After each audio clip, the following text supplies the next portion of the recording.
One of the big mistakes that people make when they're thinking about martial arts and forces and physics is that they think that force moves in straight lines. It never moves in straight lines. The reason we think it moves in straight lines is because we start learning to describe it using Euclidean geometry. And even if we were to talk about force in a two-dimensional closed system, it still would not move in straight lines because force involves mass. It's mass times acceleration. And anything that involves mass is going to run into the problem that mass changes everything. Mass will not only interfere with the force itself and resist any kind of change caused by the force, but mass will actually interact with itself to change the direction of the force, and enough mass will even change the shape of the frame of reference of space itself. So, mass, matter, acceleration, none of this stuff happens in straight lines. We think of it happening in straight lines because that is a nice, simple, convenient model, but that's not what really happens.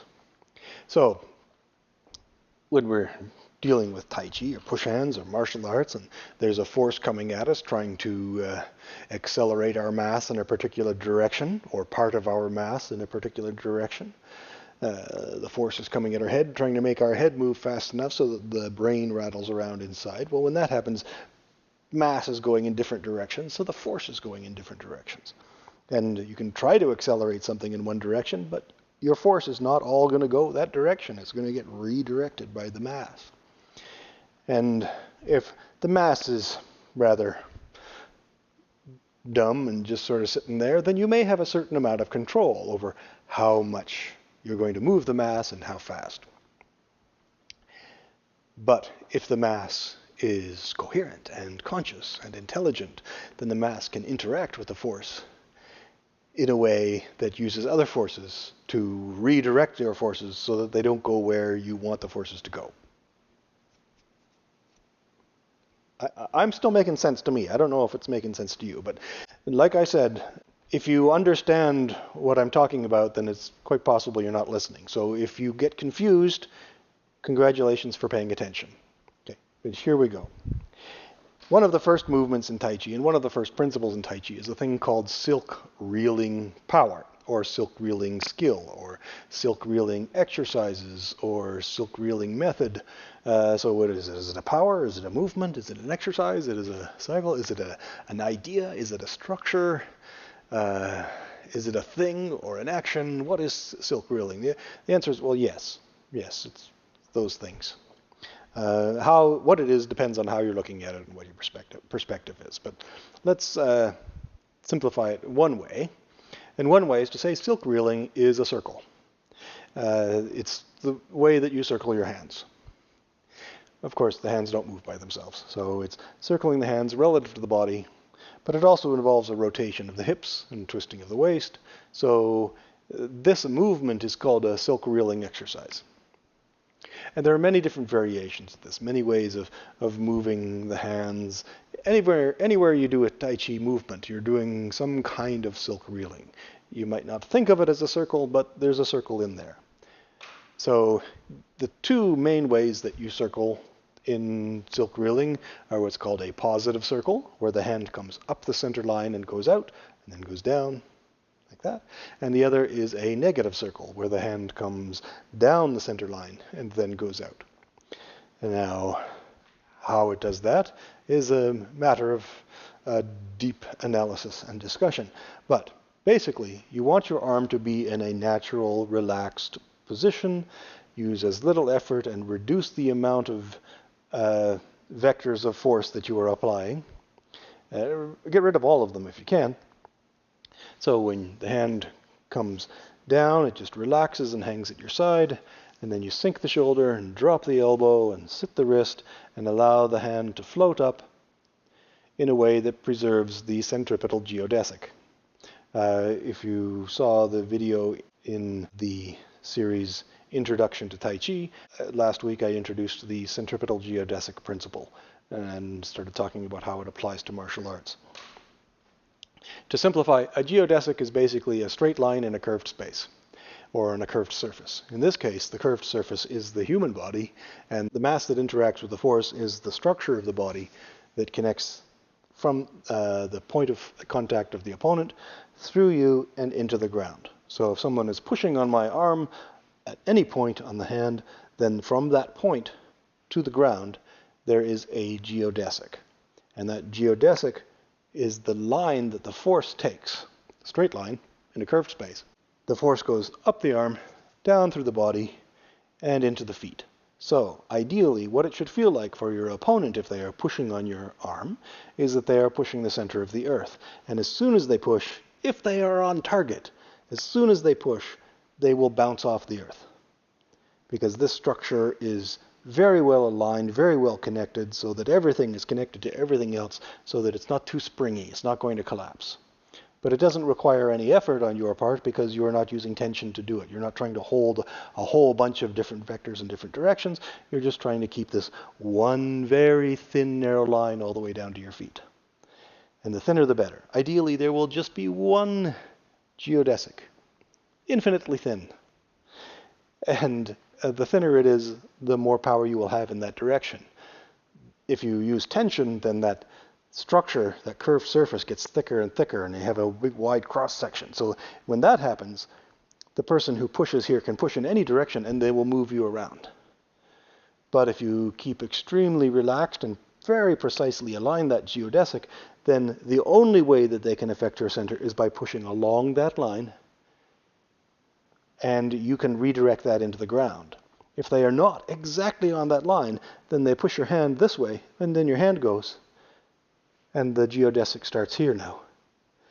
And if they push that, it either bounces off the ground or they miss and you let it go.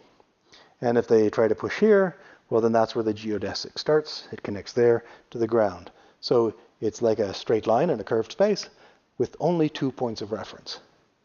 If you start to tense up, then you have way too many points of reference, and then it becomes a whole bunch of geodesics and a whole bunch of straight lines and a bunch of vectors going the wrong direction, so when the person pushes you, they can push you around. But if this geodesic is really thin and very precise, it goes right into the ground, then it's like pushing a needle, and they will get hit right off the bat with it. And if they push in any other direction, it's like pushing cotton. So the only way they can move you is by hurting themselves, and the options are to move. And the other thing about the fact that the geodesic can change its length and is very adaptable is that if they cannot push your center, then you still are on their center. So their push comes this way and they just fall off you. The geodesic changes length and now it comes to here and it's still on their center. So this way you are always on target and they are never on target. Or if they are on target, it's their problem. Okay? So maybe that helps you, maybe it doesn't. But I'm going to keep going on to the actual exercise. Like I said, if you're confused, congratulations, you're paying attention. Now, the hand movement is very simple, and it's important to remember how simple the hand movement is, because if the hand movement becomes very complex, then you've got too many geodesics. Your forces are going too many directions. So while force never goes in a straight line, the point of the geodesic is to make it go as much in a straight line as possible, even though the surface is curved. So you're trying to reduce the number of options that the opponent has for pushing your center. And you're trying to maintain the option where you are always on theirs. And you do that by simplifying the alignment of the arm. You never want to have it over here because this is too tense, it's out of alignment, and somebody pushes, it's very hard for you to connect that to the ground. But you can if you move your geodesic to this point, if this becomes your reference point. And so you just shorten the geodesic rather than trying to pull it back to the original position. So even if you lose, you can still win. So if the arm gets pushed this way, I can still preserve and adapt it like this, unless my elbow is way out here, in which case somebody's pushing that way, and it's going to be more difficult to direct that energy back into the ground. I can do it to a degree. There's a pun there. But ideally, the arm should be in the most natural relaxed position with the rib cage nice, naturally relaxed, and the spine loose and everything connected and very adaptable. So everything is loose so it can change. As soon as it becomes tense, it doesn't change as fast, and then you run into trouble. So loose, relaxed, the elbow drops, it falls to the side, then the shoulder sinks, the elbow drops, the hand goes out, comes up, and then back down again. There are different orientations for the hand depending on the school of thought or the style that you're doing. So some people will do it like this. This is your negative circle. And some will do it like this.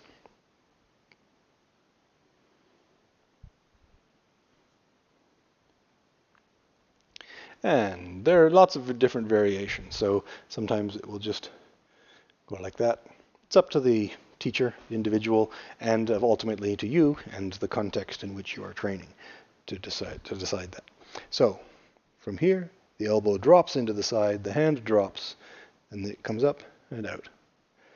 So this is the arm connecting to a hypothetical, specific or non-specific opponent. So it comes up wherever the opponent is touching. They could touch your fingertips, they could touch here, they could touch here, they could touch on the inside or on the outside, and you want to be able to take that and connect that point into the feet. Now, there are different ways of approaching forms and basic exercises in Tai Chi, and some are more technique-based, where they do the movement with a particular technique in mind, with a particular type of opponent in mind, with a particular position. So they might be thinking of this as a joint lock or a throw or a punch or a neutralization or interception. It could be a punch. It could be a projection. So depending on what the person is thinking, they may have a very specific way of lining up this movement. So if they're thinking about a particular type of throw, they'll do the movement with a particular shape. So that's a technique-based. Some people call it the practical or pragmatic or literal or technical or and there are some really, really good reasons for doing it that way.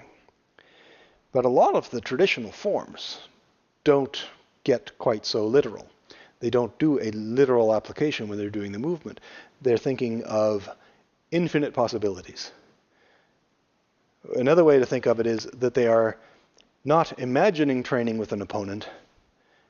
So you can do this thinking about a particular opponent and then one specific idea, or you can think of it with all possibilities in mind, or you can practice against the opponent that you actually have.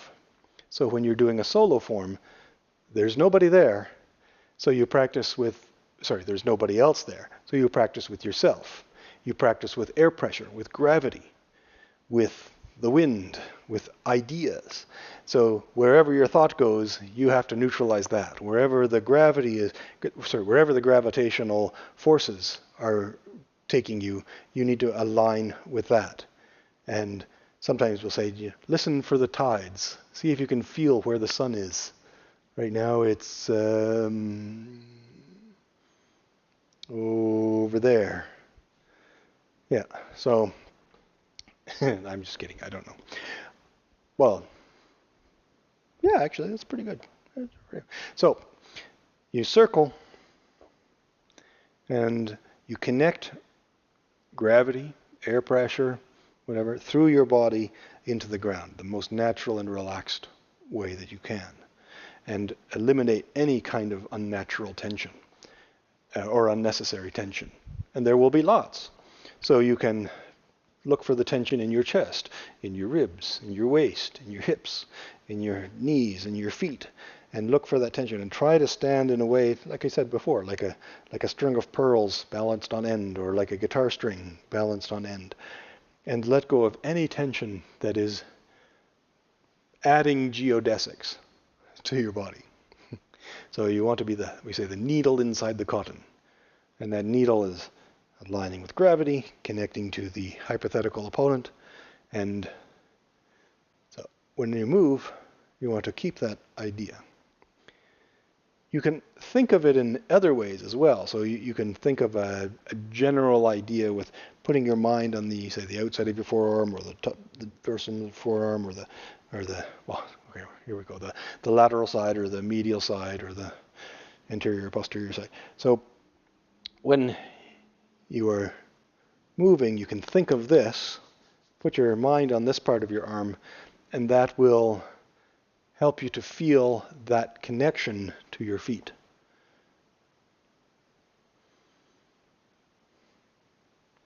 Now, as we talked about before, the movement of the torso, people tend to focus, to rotate around the center line.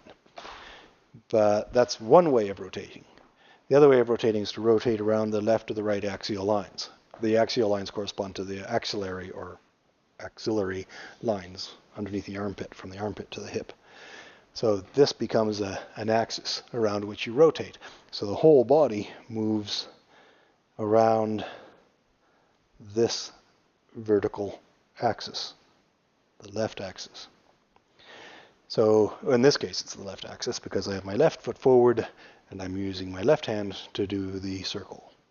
So if I drop my hand, it lies along that axial line, and I let my right hip come around, so now the whole body is pivoting around this vertical axis. There, and I sink the shoulder and drop the elbow, and the hand comes up to here. In the Yang style, you'll see the hand come up like this, like you're hugging a tree. And then when you come back, the hand may turn like this, palm in, and then as the body comes back around, you drop the elbow and drop the hand. Then the body comes around the left hip, and the shoulder sinks, the elbow drops, the arm comes up nice and round. In Chen style, you might see the hand come up like this, and other styles have their variations as well. But in this form, I'd come up like that, and I bring my hand to here. The shoulder sinks, the elbow drops, I'm connecting to the axial line, the left axial line, and letting the fingertips sort of float up, so that if anything touches me here, that force will be redirected through the body and down into my feet. And then I come back around, there, drop my elbow, drop the hand, and then come around.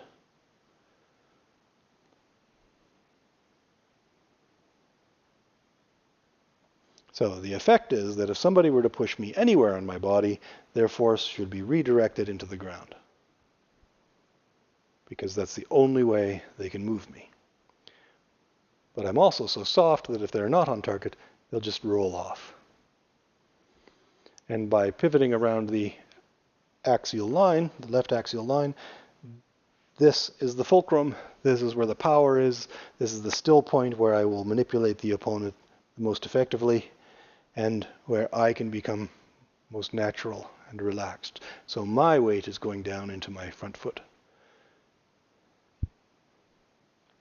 And if the opponent were pushing on me, then their pressure would go down into my front foot and my back foot. But I am not really pushing off of either foot, particularly.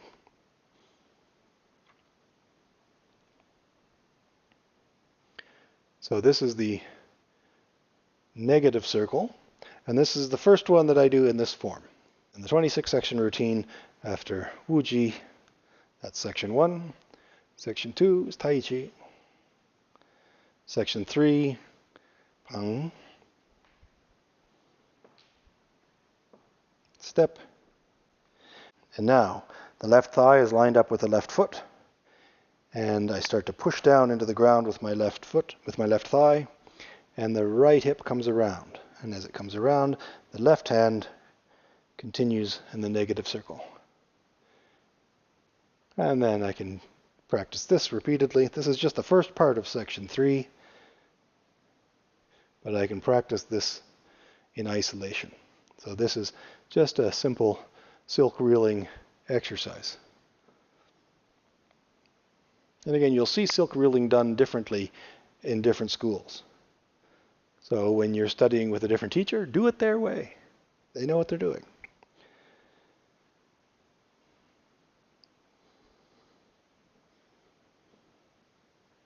Now, the 26th section is based on Yang style, but Yang style, you often find Yang style schools that do not talk about silk reeling, or they talk about it in a different way, or they might talk about drawing silk from a cocoon. And it's really good to learn the different lingo because you learn different aspects about this kind of power. There are several different images that people use when they're describing silk reeling or drawing silk, and they all relate to this. So one is that the way that the silk is drawn, the pressure is continuous. If you stop, then you have to start very carefully without any jerks so that you don't break the silk. That's what I'm told. So you have to draw it very evenly and very carefully, like that.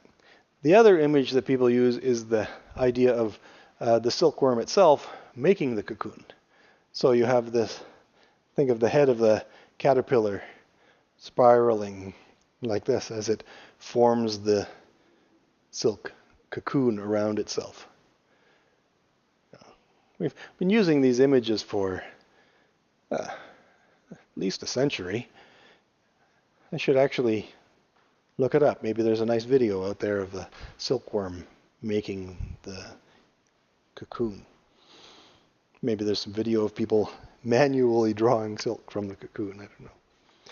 So drawing the silk means that the idea is that when you draw the silk in, you maintain that connection of all the different parts of the body so that you don't have the shoulder going out of alignment, you're not protracting, you're not retracting, the elbow is not out of alignment, the wrist is not out of alignment. Everything is very precisely connected so that the whole body is one thing. It's one continuous unbroken flow of chi, whatever you want to call that. So the connection means that you are not adding vectors. You're not adding to that centripetal geodesic. You're minimizing it as much as possible. So the pressure comes here. It does not compress your body. So the arm stays extended. That's the same whether your arm is extended or not extended. So you could do this with your arms in like this. You can do push hands. You could fight with everything in here as long as when you're engaging, everything is still connected the same way. Right, you'll see people do push hands and they'll insist on having this shape out there. Well, that's not necessary. You can do it in here. You can do it like this. The arms don't have to be straight. They just have to be connected. That geodesic has to be properly constructed. So the hand comes down, drops, comes around, and up. Peng. So this shape is called ward off, or peng, or boing, or bump. And hopefully soon I'll have some living human beings I can demonstrate with again. So I can show you how this is used as a throw, as a joint lock, as a strike, and in many different variations. So here, peng.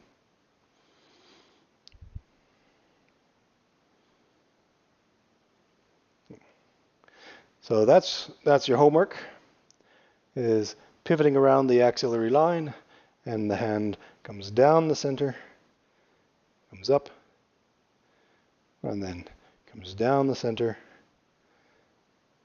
and up. If you like, you can extend the arm more, have it go straight out. And if you want, you can have the elbow come in a little more. You can even have the hand come across as far as the center line. So it actually does come down the center line. That's okay. As it gets to here, make sure it has the proper alignment. The important thing is that whatever shape the body is in, you are paying attention to that centripetal geodesic. So whatever direction the force is coming in, you get to choose where it goes and how it gets redirected. And you don't tense up, allowing your opponent to decide where they want to push your mass. They can accelerate your mass wherever they want, then you really won't have a leg to stand on, literally. So you can practice on both sides. So you can practice with the left foot forward. The left hand does a negative circle.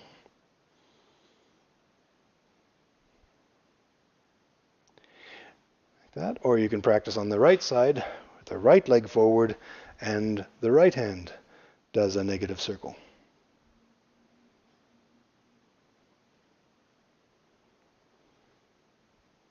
So this is the principle, and this will be applied in the form as we continue with section 3 in the next lesson. So hands rise, hands lower, Peng, step, negative circle, and then step and do a positive circle. And then roll back, and every movement in the form will contain some version or variation of either a positive or a negative circle. It may not be obvious, but it'll be in there somewhere.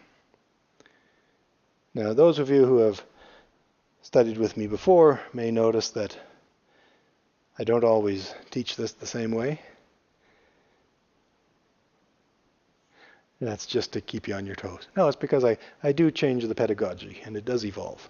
So I have taught this in the past where this is a positive circle to start with, or it's neutral, and with variations on the way that the transitions are made. But for now, just work on the circle. You can do it with just one hand if you like, and we'll add the more complicated bits later. Okay, very good. More practice.